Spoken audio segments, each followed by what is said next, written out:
Metre प्रति second. Clear. अगला question करेंगे, गतिशील वस्तु को गतिज ऊर्जा यानी काइनेटिक एनर्जी किस पर निर्भर करती है। अब गतिशील वस्तु को गतिज ऊर्जा यानी जो काइनेटिक एनर्जी है वो किस पर निर्भर करती है। सबसे पहले यहां बात करें हम तो देखो, गतिज ऊर्जा बराबर क्या होता है, 1 अपॉन क्या हो जाएगा 2 इंटू में क्या होगा द्रव्यमान, क्या होगा द्रव्यमान इंटू में क्या होगा वेग स्क्वायर। ठीक है, यानी गतिज ऊर्जा का मतलब हो गया काइनेटिक एनर्जी बराबर हो जाएगा 1/2 गुणा में हो जाएगा द्रव्यमान यानी m इंटू में v स्क्वायर हो जाएगा। ठीक है, तो यहां पे फॉर्मूले से भी क्वेश्चन पूछा जाता है भाई। ठीक है, ध्यान में रखना। उसके बाद में यानी गतिशील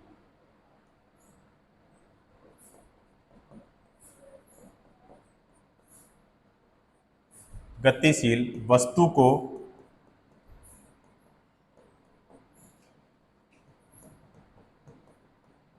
गतिज ऊर्जा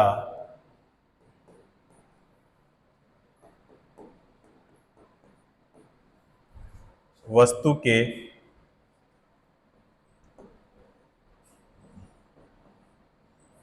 द्रव्यमान तथा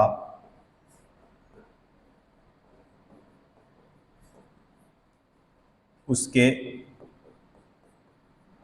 वेग पर, द्रव्यमान तथा उसके वेग पर क्या करती है भी निर्भर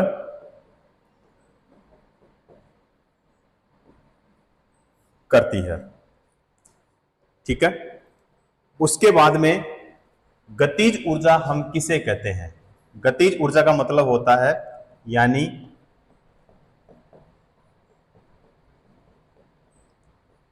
किसी वस्तु में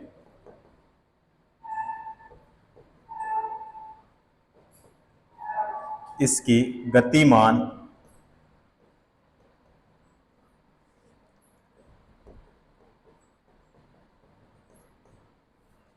स्थिति के कारण वस्तु में संचित ऊर्जा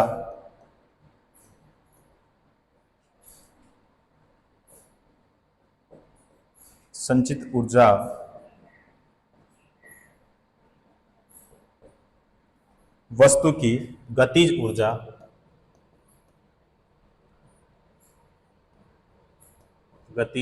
कहलाती है।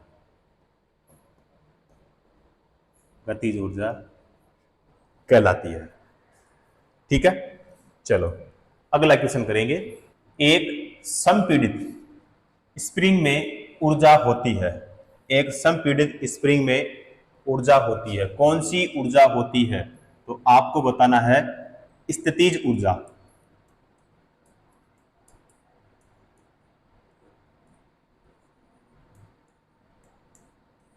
कौन सी ऊर्जा होती है, स्थितिज ऊर्जा होती है। स्थितिज ऊर्जा का मतलब क्या हो गया, यानी किसी वस्तु में उसकी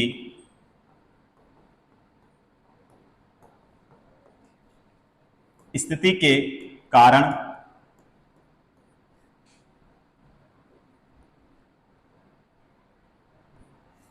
उत्पन्न होने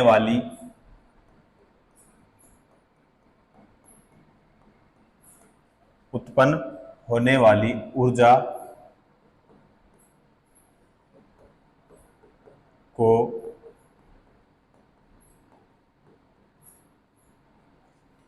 स्थितिज ऊर्जा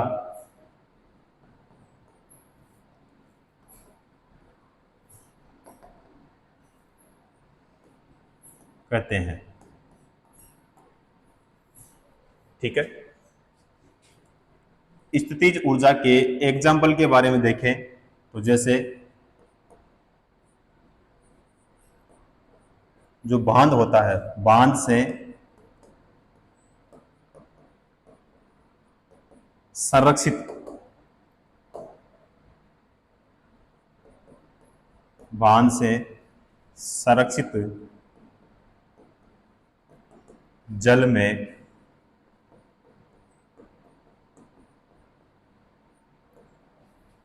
स्थितिज ऊर्जा होती है। कौन सी ऊर्जा होती है भाई? स्थितिज ऊर्जा होती है। दूसरा देखें इसका,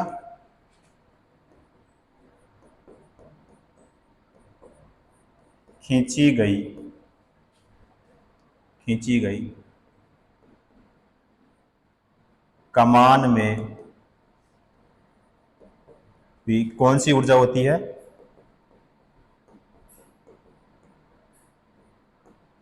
स्थितिज ऊर्जा।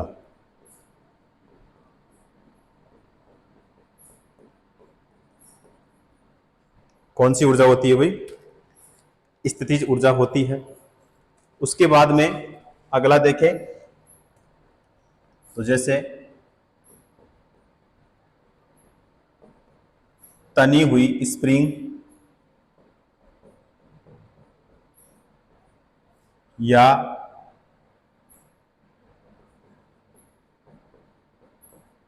कमानी की ऊर्जा,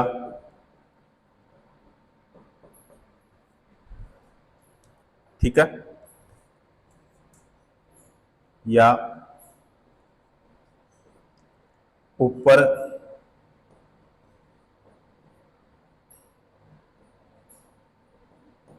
उठाए गए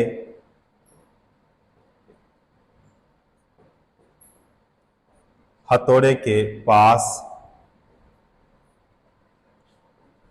कौन सी ऊर्जा होगी? स्थितिज ऊर्जा होती है। ठीक है, तो ये सभी किसके एग्जाम्पल हो जाएंगे? स्थितिज ऊर्जा की। ठीक है, तो इनमें से कोई सा भी एग्जाम्पल दे या फिर इससे संबंधित कोई सा भी अगर उदाहरण दे आपको, तो वहां पे कौन सा बताना है? स्थितिज ऊर्जा। क्लियर? चलो अगला क्वेश्चन करेंगे। किसी खींचे हुए रबर बैंड में किस प्रकार की ऊर्जा होती है? किसी खींचे हुए रबर बैंड में किस प्रकार की ऊर्जा होती है? तो अभी हमने देखा था कौन सी ऊर्जा होगी? स्थितिज ऊर्जा होगी भाई। कौन सी ऊर्जा होगी? स्थितिज ऊर्जा। फॉर्मूला क्या होता है इसका? तो यहां पे स्थितिज ऊर्जा का मतलब हो गया पोटेंशियल एनर्जी। तो पोटेंशियल एनर्जी बराबर क्या होता है? यहां पे द्रव्यमान इंटू में गुरुत्वीय त्वरण इंटू में क्या होगा? ऊंचाई हो जाएगा। ठीक है, एम का मतलब क्या होता है? द्रव्यमान। जी का मतलब क्या होता है? गुरुत्वीय त्वरण।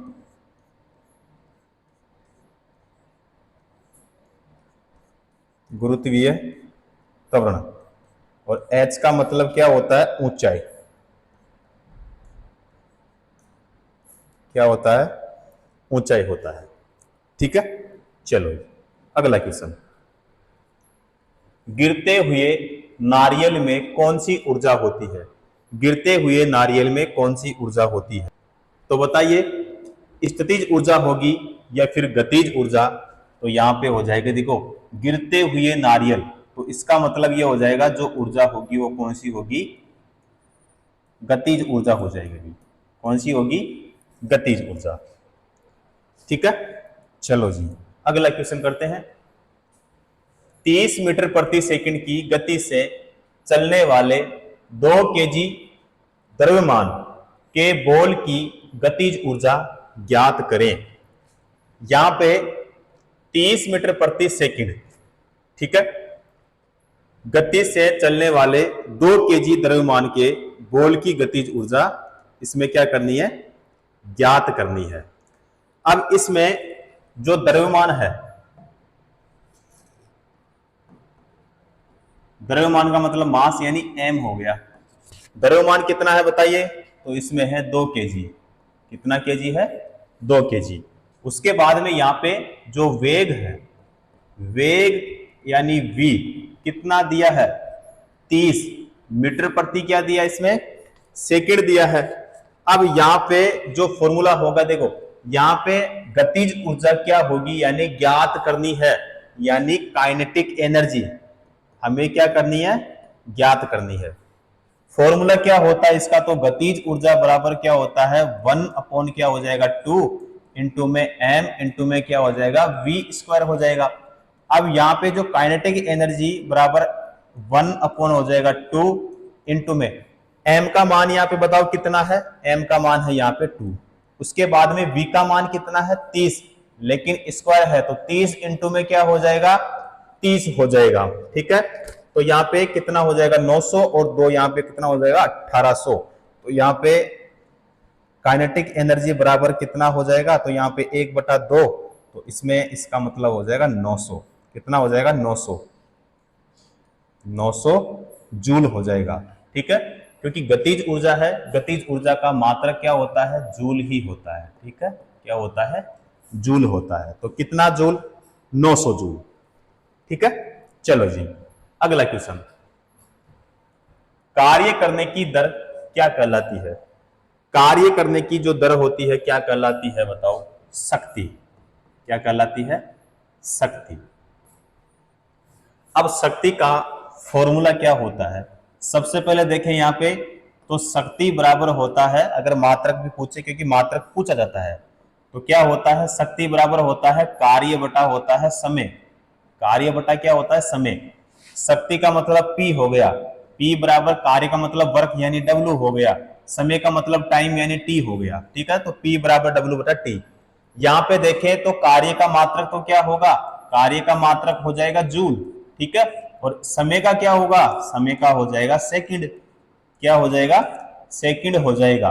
तो जूल प्रति सेकंड किसका मात्रक है, यहाँ पे हो जाएगा शक्ति का। दूसरा मात्रक यानी इसका हो जाएगा वाट, यानी W इसका क्या हो जाएगा प्रतीक।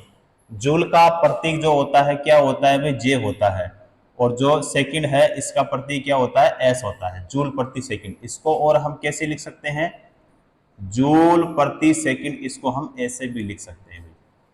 ठीक है, तो यहाँ पे कार्य करने की दर को क्या कहते हैं, शक्ति। शक्ति का फॉर्मूला होता है कार्य बटा समय, कार्य का मात्रक जूल, समय का सेकंड, तो जूल प्रति सेकंड, या फिर वाट इसका क्या होता है, मात्रक होता है। क्लियर, चलो जी अगला क्वेश्चन, एक 40 केजी भार वाली लड़की 4 सेकंड में 5 मीटर तक ऊंची होने वाली सीढ़ियों पर तेजी से चढ़ जाती है, उसके द्वारा विकसित शक्ति क्या होगी। मान ले यहाँ पे जी का मान दिया है 10 मीटर प्रति सेकंड स्क्वायर। ठीक है, जी का मान कितना दिया है, 10 मीटर प्रति सेकंड स्क्वायर। उसके द्वारा जो विकसित शक्ति होगी वो क्या होगी, ये हमें ज्ञात करना है। अब यहाँ पे सबसे पहले हम देखें तो इसमें एक 40 केजी भार वाली लड़की 4 सेकंड में 5 मीटर तक ऊंची होने वाली सीढ़ियों पर तेजी से चढ़ जाती है। अब यहाँ पे कार्य यानी W बराबर क्या होगा, तो द्रव्यमान। द्रव्यमान का मतलब हो गया m, इनटू में क्या होगा, गुरुत्वीय त्वरण, गुरुत्वीय त्वरण यानी g, और यहां पे क्या हो जाएगा भाई, ऊंचाई। क्या हो जाएगा, ऊंचाई। ऊंचाई का मतलब क्या हो गया, h।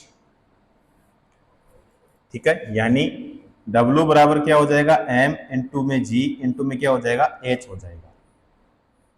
अब यहाँ पे विकसित शक्ति, शक्ति का फॉर्मूला अभी हमने देखा था कि शक्ति बराबर क्या होता है, शक्ति बराबर होता है कार्य बटा समय। क्या होता है, कार्य बटा समय होता है। ठीक है, अब यहां पे W बराबर, सबसे पहले देखें हम कि W बराबर क्या होगा यहाँ पे, तो W बराबर जो है यहाँ पे m का मान कितना है इसमें, द्रव्यमान तो 40, कितना है भाई 40, इंटू में जी का मान इसमें कितना दिया है, तो यहाँ पे इसमें 10 इंटू में यहाँ पे एच कितना है 5 है, कितना है भाई 5, ठीक है। तो डब्ल्यू बराबर क्या होगा, यहाँ पे हो जाएगा 400 और 400 इंटू में यहाँ पे हो जाएगा 5, ठीक है। दोनों को क्या करें भाई गुणा, तो कितना आया 400, तो यहाँ पे कितना होगा 400 इंटू 5 कितना हो जाएगा भाई 2000, कितना हो जाएगा 2000 हो जाएगा। अब यहाँ पे इसमें देखो क्या पूछा है कि विकसित शक्ति क्या होगी। विकसित शक्ति यानी शक्ति का फॉर्मूला क्या हो गया, शक्ति बराबर कार्य बटा समय। अब यहाँ पे जो W का मान आया, W का मान कितना है इसमें, यानी कार्य, W का मतलब क्या हो गया भाई कार्य, तो इसका मान कितना आया इसमें 2000, तो यहां पे हम रखेंगे 2000, ठीक है। बटे में समय कितना है, अब समय देखो इसमें दिया है 4 सेकंड, कितना दिया है 4 सेकंड, 4 का भाग देंगे तो इसमें हो जाएगा 500, क्या हो जाएगा 500। अब यहाँ पे शक्ति निकाला हमने, तो शक्ति का मात्रक क्या होता है वाट या जूल प्रति सेकंड, ठीक है। तो 500 वाट या फिर 500 क्या आ जाएगा भाई इसमें जूल प्रति सेकंड, ठीक है।